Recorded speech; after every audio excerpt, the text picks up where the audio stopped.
आज विधानसभा के अंदर बीजेपी के विधायकों की तरफ से स्थगन दिया गया है बिजली की दरों की बढ़ोतरी को लेकर। सरकार एक तरफ वाहवाही इस बात की लूट रही है कि हमने बिजली की दरों में कमी कर दी, 100 यूनिट फ्री कर दी, 200 यूनिट फ्री कर दी, लेकिन सरकार दूसरे रास्ते के अंदर 2018 के अंदर कहा था कि 1 पैसा बिजली की दरों में बढ़ोतरी नहीं करेंगे, लेकिन बिजली की टैरिफ में बढ़ोतरी नहीं करके फ्यूल चार्ज के रूप में, अतिरिक्त चार्ज के रूप में अनेकों बार दरें बढ़ाने का काम सरकार ने किया। पिछले 3 महीने के अगर आंकड़े उठा के देखें, एक बार 33 पैसे प्रति यूनिट बढ़ाने का काम किया, एक बार 45 पैसे प्रति यूनिट बढ़ाने का काम किया और एक बार अभी वर्तमान में 52 पैसे प्रति यूनिट का भार उपभोक्ताओं के ऊपर डाला गया।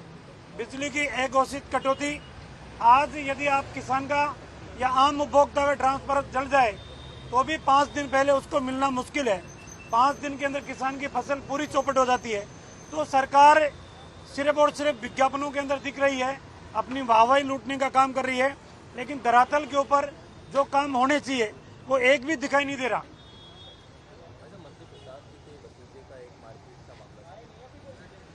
देखिए, इस सरकार के अंदर एक घटना नहीं है। एक इनका विधायक जिनके बेटे के ऊपर दुष्कर्म के मामले दर्ज होता है, पहले तो पुलिस दर्ज नहीं करती है, कोर्ट के हस्तक्षेप से मुकदमा दर्ज होता है, इन्वेस्टिगेशन के अंदर एमएलए के लड़के को बाहर निकाला जाता है। जब कोर्ट ने बुलाकर एसपी को कहा कि हम तुम्हारे खिलाफ कार्रवाई करेंगे, तो आनन फानन के अंदर विधायक का बेटा गिरफ्तार होता है। कई विधायकों के रिश्तेदार जायज नाजायज कामों के अंदर लिप्तता उनकी सामने आई है। और अब जयपुर के एक मंत्री, जो अपने आप के अहंकार के अंदर भरे हुए मंत्री के भतीजे का मामला सामने आया। मैं ये कहता हूँ, कोई भी व्यक्ति किसी का भी रिश्तेदार हो सकता है, परिवार का सदस्य हो सकता है, गुनाह कर सकता है, लेकिन मंत्री का दायित्व है तो गुनहगार को कानून के दायरे के अंदर सजा भी मिले। लेकिन एफआईआर दर्ज नहीं होना और दूसरी तरफ सरकार ढिंढोरा इस बात का पीटे कि हमारी हर मामले को लेकर कोई भी फरियादी जाएगा एफआईआर दर्ज करनी पड़ेगी। अब राजधानी के अंदर मंत्री के रिश्तेदारों के विरुद्ध एफआईआर दर्ज नहीं होना इस बात को प्रमाणित करता है कि एफआईआर भी सरकार के नुमाइंदे चाहेंगे तो दर्ज होगी, नहीं चाहेंगे तो नहीं दर्ज होगी। ये गंभीर मामला है, सरकार को आगे आके कार्रवाई करनी चाहिए। मंत्री जी को खुद को कहना चाहिए गलती की है, सजा मिलनी चाहिए, तो उनका भड़कपन झलकेगा।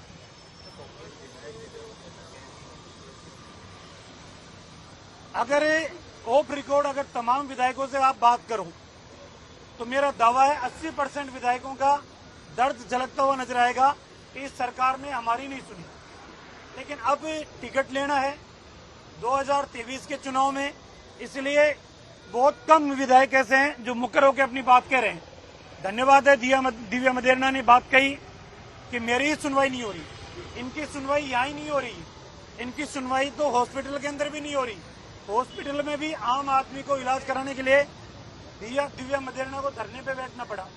तो मुझे लगता है कि राजस्थान का एक मंत्री जो उदयपुर वाटी से विधायक के रूप में चुन के आता है, सरकार का मंत्री है, वो कह रहा है कि 50% का करप्शन हो रहा है। इससे बड़ा आरोप और क्या लग सकता है? भरत सिंह जी कह रहे हैं कि भ्रष्टाचार की गंगोत्री 12 से निकलती है, इससे बड़ा प्रमाण और क्या हो सकता है?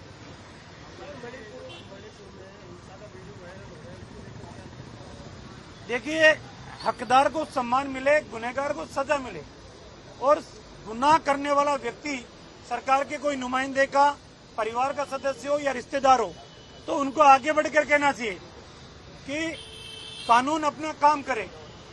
ऑफेंस किया है आपने, अजमेर के अंदर भी अधिकारियों को सस्पेंड किया है, इसके अंदर भी गिरफ्तार करो ना, कौन मना कर रहा है?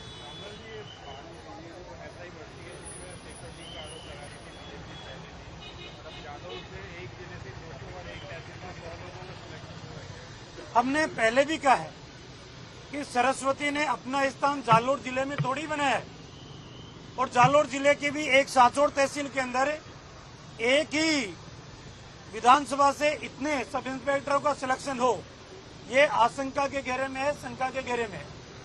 सरकार को जांच करानी चाहिए। इससे पहले भी एक सब इंस्पेक्टर की भर्ती के अंदर एक लेडीज की भर्ती हुई, उससे पूछा कि देश का राष्ट्रपति कौन है, कि मुझे तो पता नहीं है। तो आप सब इंस्पेक्टर बन गए, देश के राष्ट्रपति का नाम पता नहीं है, इसका मतलब सीधा सीधा घोटाला है। और अब मेरा सीधा सीधा आरोप है, सरकार सफाई कर्मचारियों की भर्ती करने जा रही है। मेरा सीधा आरोप है, सरकार के कांग्रेस के चेयरमैन, सरकार के नुमाइंदे, सरकार के जनप्रतिनिधि एक भर्ती के 5-5 लाख रुपए तय करके लिस्ट बनाने में लग रहे हैं। मैं चाहूंगा सरकार ईमानदारी से भर्ती कराए, गरीब आदमी का हक मारने का काम नहीं करे। 5-5 लाख रुपए का पैसा लेकर आप भर्ती कर रहे हो, इससे बड़ा पाप हो नहीं सकता। सरकार गरीबों की बदुआ लेकर 2 कदम चल नहीं पाएगी। इसलिए मैं चाहूंगा अपने जनप्रतिनिधियों को समझाइए, 5-5 लाख रुपए पर भर्ती की लेना बंद करे, ईमानदारी से प्रक्रियाधीन करके भर्ती कराने का काम करें। निश्चित रूप से एक भी भर्ती ईमानदारी से नहीं हो पा रही है और दुर्भाग्य इस बात का कि इन्हीं का राज्य मंत्री एसीबी ने उसको ट्रैक किया 18.5 लाख रुपए लेके। वो कह रहा है कि अमुक 2 व्यक्तियों के लिए हम पैसे ले रहे हैं।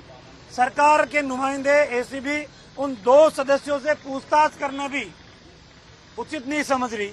तो मुझे लगता है कि पूरे कुएं में भांग पड़ी हुई है। ये भांग का कुआं है, इन भांग के कुएं के अंदर सरकार का डूबना तय है। आने वाले 2023 के अंदर कांग्रेस की सरकार का मुंह तोड़ जवाब देने के लिए आम जनता तैयार है। पहले तो उसमें बता दीजिए, आपके के ऊपर काफी ज्यादा आरोप लग रहे हैं तोड़ के। देखिए, एक बात मानकर चलना, मैं मीडिया से भी ये कहूंगा कि किसी मिनिस्टर का या राजनीतिक कार्यकर्ता का कोई भतीजा या रिश्तेदार होना गुनाह नहीं है। मैं सब मीडिया के लोगों से अपील करूंगा, हमें सच्चाई का पता करना चाहिए, उसके बाद हमें खबरें चलानी चाहिए।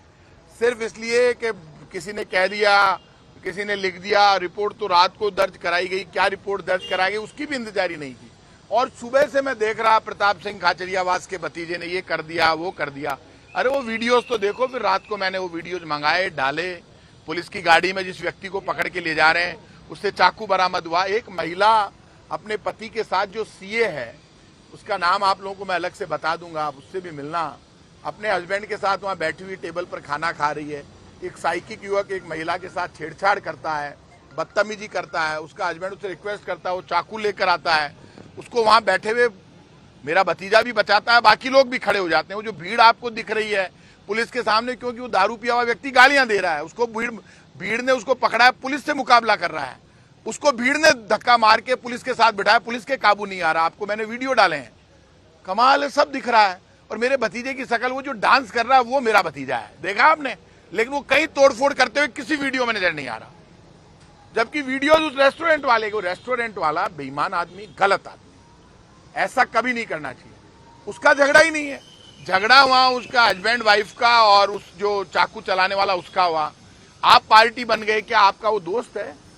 आपने वहां मुकदमा करा दिया, जांच हो जाएगी। उस महिला के साथ जो छेड़छाड़ हुई, स्टाफ ने महिला की मदद नहीं की, सुरक्षा नहीं की, और मेरे भतीजे ने, यदि वहां मेरे भतीजे के सामने वहां चाकू मार देते उस महिला के और उस आदमी के, तो ये होता कि प्रताप सिंह खाचरियावास का भतीजा, जिसकी हाइट प्रताप सिंह से ज्यादा है, जिसकी उम्र सिर्फ 23 या 24 साल है, पर्सनैलिटी उसकी अच्छी है, लेकिन वो प्रताप सिंह खाचरियावास का भतीजा जो राम के वंशज बनते हैं, उस महिला की सुरक्षा नहीं कर पाया। ये तो देते हैं आप बयान। चाकू बरामद हो गया, आदमी अरेस्ट हो गया, उसने गुनाह कर दिया। एक भी वीडियो में आप बता दो जिसमें हर्षदीप झगड़ा करते हुए दिख रहा है, मारते हुए दिख रहा है, बताओ आप। मैं वीडियो आपको मीडिया से रिक्वेस्ट कर रहा हूं, बताओ।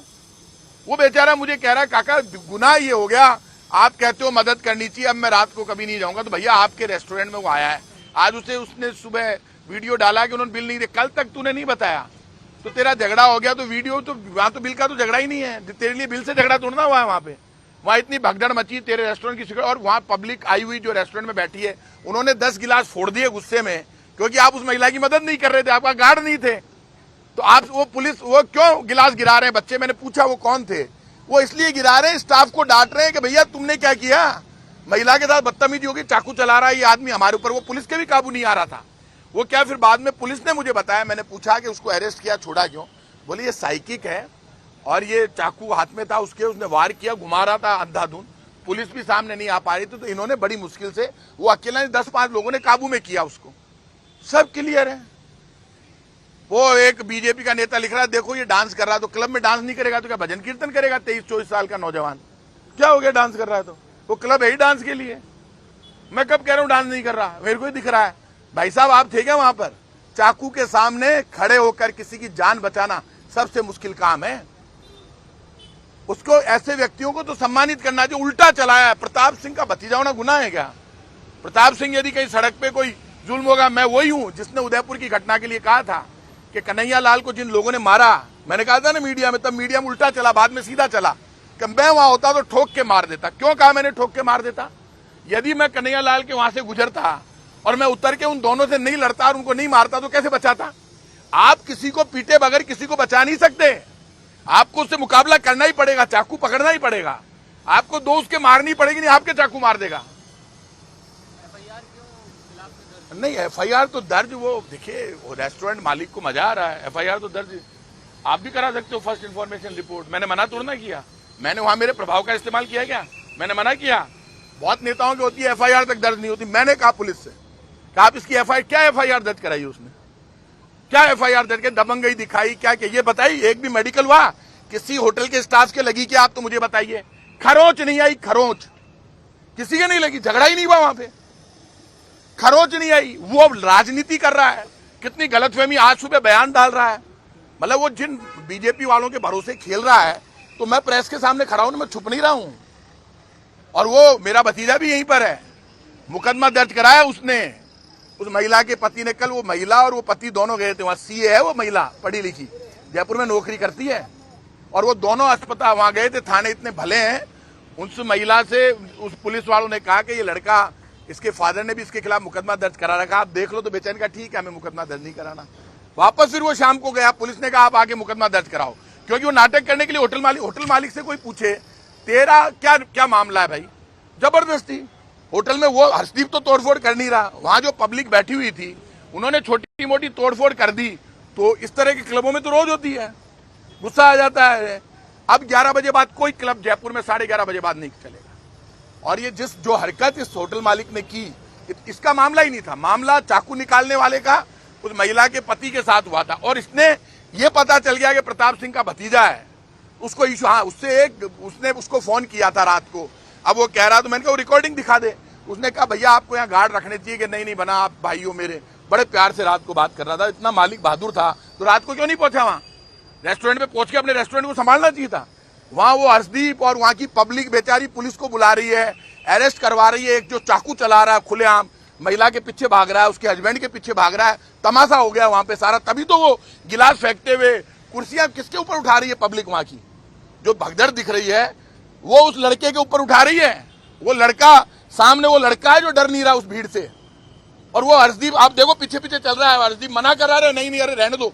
वो जो चिल्ला रहा है नीचे, वो मेरे भतीजे की आवाज है, मारो मत।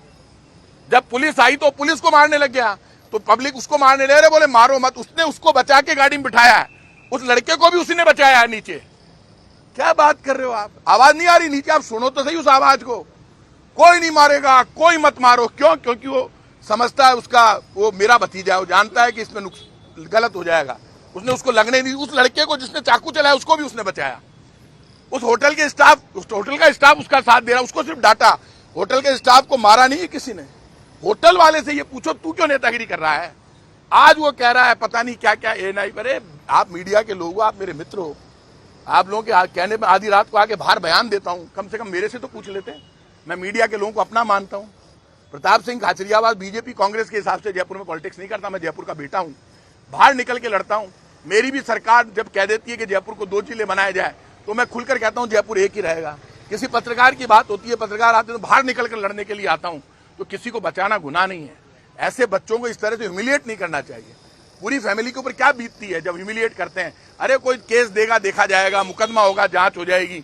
ना कोई मरा, ना कोई झगड़ा हुआ, ना चाकू लगा। तो चाकू निकालने वाले को भी बचा दिया, चाकू मार रहा था उनको भी बचा दिया, चाकू बरामद भी करा दिया, पुलिस में अरेस्ट भी करा दिया। उस हर्षदीप सिंह को इनाम तो कुछ मिला नहीं, बदनामी जरूर दे दी। अब और कोई बोलो, अब तो क्यों? देखिए आप एक बात ध्यान रखना, प्रदेश की कानून व्यवस्था, राजस्थान की सरकार, कांग्रेस की सरकार, यूपी से अच्छा हमारे यहाँ राज है। यूपी में बलात्कार की, रेप की, हत्या की ज्यादा घटनाएं होती है। राजस्थान की कानून व्यवस्था यूपी से, हरियाणा से, एमपी से अच्छी है। अब भारतीय जनता पार्टी खुद का काम तो बताती नहीं है, उपलब्धि बताती नहीं है, बिना मुद्दों के राजनीति करती है। आरजीएचएस में और चिरंजीवी में जो लोगों का इलाज हुआ है, लाखों लोगों का, उनसे पूछो, उनकी आंख में चमक है। काम हम कर रहे हैं। ये महिलाएं खड़ी, ये महिला क्लब आया यहाँ पे, ये पोस्टर का विमोचन करा रहा। आप सब आइए, इधर आइए, आइए हेमेंद्र जी, आओ, ये महिलाएं खड़े, आओ सब आइए, महिलाएं आइए, आइए आइए, रोटरी क्लब की ये हेमेंद्र जी रहे, बाकी इधर आ जाइए, बाकी अरे इधर आ जाने दो ना, आ जाओ इधर, महिलाएं आदि, ये रोटरी क्लब की महिलाएं हैं। मैं घर पे नहीं था तो ये यहाँ आई चल के। क्या महिलाएं सुरक्षित नहीं है? महिलाओं का दबदबा है राजस्थान में। ये खड़ी रोटरी क्लब की महिला, ये हेमेंद्र जी रोटरी क्लब के सचिव है, ये लेडीज क्लब की अध्यक्ष, सब खड़ी है। अब ये लहरिया उत्सव मना रही है। इस विधानसभा के बाहर आके मैंने इतना सका मैं वहां मिल जाऊंगा, और पोस्टर का विमोचन करवा रही है। ये महिला सुरक्षा की बात कर रहे हैं, खड़ी है ना महिलाएं। कौन सी महिलाएं डर रही है? राजस्थान की महिलाएं, यहाँ पे माँ बहन बेटी की तरह सम्मान मिलता है हर महिला को। ये राजस्थान की कानून व्यवस्था थी। मैं बीजेपी के लोगों से कहूंगा, कानून व्यवस्था को, बाकी सब कामों को कम से कम राजनीति से मत जोड़ो, सच के साथ हो। हमारा काम भी हमारे साथ है, राम भी हमारे साथ है। बीजेपी ने आप ही की विधायक उठाई ना सवाल को। हमारी विधायक ने, दिव्या मदेरणा, दिल से राजनीति करती है, और वहां जो उन्होंने जो मुद्दे उठाए हैं, वहां पे जो परिस्थिति है उसमें उनकी मदद सरकार करेगी। हम सब उनके साथ हैं। दिव्या मदेरणा एक सच्ची और एक फायरिंग लीडर है, उनका फ्यूचर अच्छा है, अच्छी लीडर है। ऐसे में वो अपने मन से राजनीति करती है। उन्होंने कोई बात उठाई है तो उस बात को हम सम्मान देंगे, और जो भी वहां पर कमी रही है कानून व्यवस्था में उसको ठीक करेंगे। उनके साथ पूरी सरकार खड़ी होकर, हम सब मंत्री खड़े होकर उनकी मदद करेंगे। मोदी जी ने राजस्थान को क्या दिया है? ईआरसीपी की 2 बार झूठी घोषणा करके चले गए जयपुर की और अजमेर की रैलियों के अंदर, और उसके बावजूद आज वो उसको पूरी नहीं कर रहे हैं। यहाँ राजस्थान का जल शक्ति मंत्री है, लेकिन राजस्थान के लिए कोई बड़ी स्कीम या पानी के लिए विशेष कोई प्रायोजन नहीं करा पा रहे हैं। आपस के अंदर बातें करते हैं, चुटकी लेते हैं, लेकिन राजस्थान की जनता की परवाह नहीं करते हैं। ये मैं कहना चाहूंगा, आज पेंशन मेरे विभाग से हम दे रहे, 99% पैसा पेंशन का राजस्थान सरकार देती है, 1% पैसा भारत सरकार देती है। क्या 25 के 25 सांसद वहां कह नहीं सकते कि गरीब लोगों की पेंशन बढ़ाई जाए? आज खाद्य सुरक्षा का पोर्टल पिछले 2 वर्षों से इन लोगों ने बंद कर रखा है। आज ये 25 सांसद कह नहीं सकते कि हमारे लोग परेशान हैं, खाद्य सुरक्षा का पोर्टल खोला जाए। ये लोग कहते थे कि 2022 तक सबको पक्के मकान दे देंगे। आज लोगों को पीएम आवास योजना के अंदर मकान नहीं मिल रहा है, पोर्टल बंद कर रखा है। क्या ये लोग ये नहीं कह सकते कि पोर्टल खोला जाए और राजस्थान के लोगों को मकान दिए जाए, आवास दिए जाए? स्कीमों को बंद करने में लगे हुए। कल ही बीजेपी के एक विधायक ने क्वेश्चन लगाया और उन्होंने ये बात कही कि महंगाई बढ़ रही है, आप छात्रवृत्ति बढ़ाएंगे कि नहीं बढ़ाएंगे? मैं ये कहना चाहूंगा, चलो अच्छा हुआ पहली बार कोई बीजेपी का विधायक ये तो बोला कि महंगाई बढ़ रही है, नहीं तो ये महंगाई बढ़ रही है उसको मानने को राजी नहीं है। मैं ये कहना चाहूंगा, माननीय विधायक जी से कहना चाहूंगा, ओबीसी की स्कॉलरशिप जो पहले भारत सरकार एमबीबीएस के लिए 2,95,000 रुपए बच्चों को देती थी, उसको भारत सरकार ने अब 20,000 रुपए कर दिया है। इंजीनियरिंग के लिए जो 70,000 रुपए देती थी, उसको अब 20,000 रुपए से भी कम कर दिया गया है। ये स्थिति भारत सरकार की है। वो लोग स्कॉलरशिप घटाते जा रहे हैं क्योंकि स्कॉलरशिप भारत सरकार की है, उसके अंदर हमारा हिस्सा है। ओबीसी के अंदर 60-40 का रेशो है, हम 40% के हिसाब से पैसे देते हैं। उसके अंदर भी नए नियम बना दिए, नए अकाउंट खुलवा दिए। पहले राजस्थान सरकार पैसा डालेगी, फिर वो लोग डालेंगे।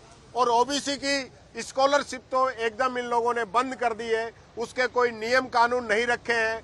एक राशि, लिमिटेड राशि वो डाल देते हैं, उसके बाद जो बच्चे बच गए वो बच ही जाते हैं, उनको स्कॉलरशिप नहीं मिल पाती है। तो मैं कहना चाहूंगा, 25 के 25 सांसद राजस्थान की जनता ने इनको दिए हैं, जरा वहां से भी मदद कराएं। मोदी जी आ रहे हैं 27 तारीख को, क्योंकि अब चुनाव है राजस्थान के अंदर, 25 सीटें हैं।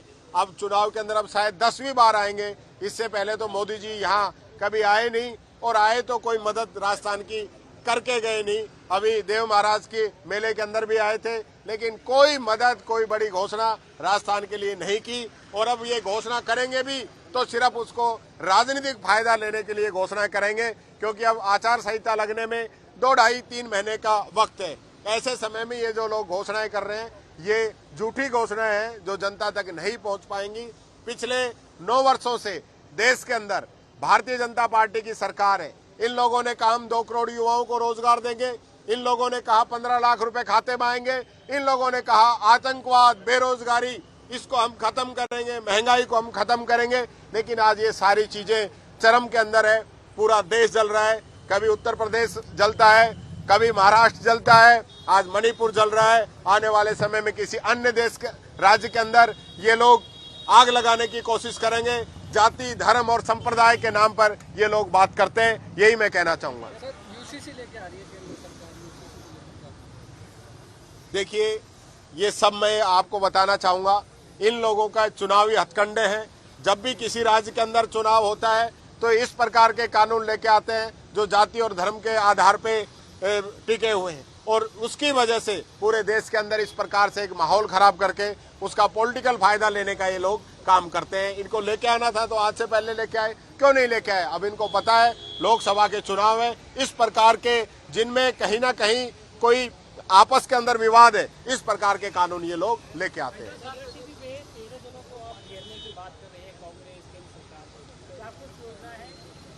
ईआरसीपी की जो योजना है वो पिछली बीजेपी की गवर्नमेंट के समय में बनी थी।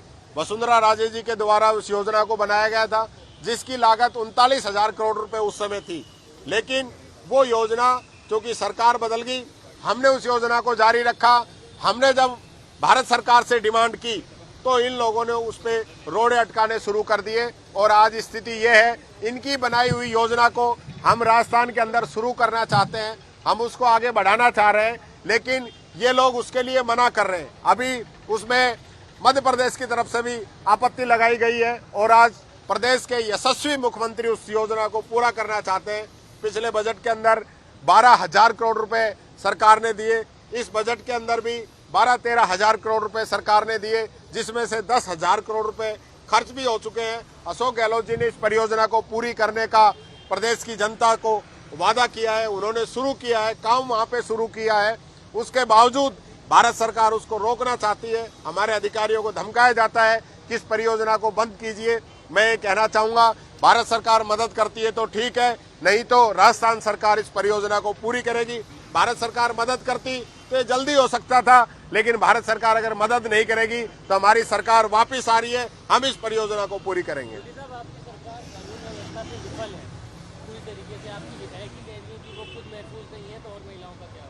देखिए, प्रदेश के अंदर जिस प्रकार की कानून व्यवस्था को बिगड़ने की आप लोग बात कहते हैं, ये घटनाएं लगातार होती रही है। आज राजस्थान नहीं, अन्य राज्यों के अंदर भी ये घटनाएं हुई है। लेकिन मैं ये कहना चाहूंगा, राजस्थान प्रदेश एक ऐसा प्रदेश है जहां कहीं भी इस प्रकार की घटना हुई है, सरकार ने दोषियों को पकड़ने का काम किया है, उनको किसी भी प्रकार से बख्शा नहीं गया है, और परिवार को सरकार की तरफ से मदद देने का काम किया गया है। घटनाओं के अंदर दूसरे राज्यों की अगर हम बात करें तो वहाँ FIR तक दर्ज नहीं होती है, पूछा तक नहीं जाता है, और परिवार की कोई मदद नहीं की जाती है। आज राजस्थान ऐसा प्रदेश बना है क्योंकि घटनाएं जो हो रही है, निश्चित तौर पर मैं भी उसके लिए अपनी ओर से खेद व्यक्त करता हूं, दुख प्रकट करता हूं। लेकिन घटनाएं होने के बाद में सरकार की तरफ से पूरी मुस्तैदी के साथ उन पे कार्रवाई की गई है।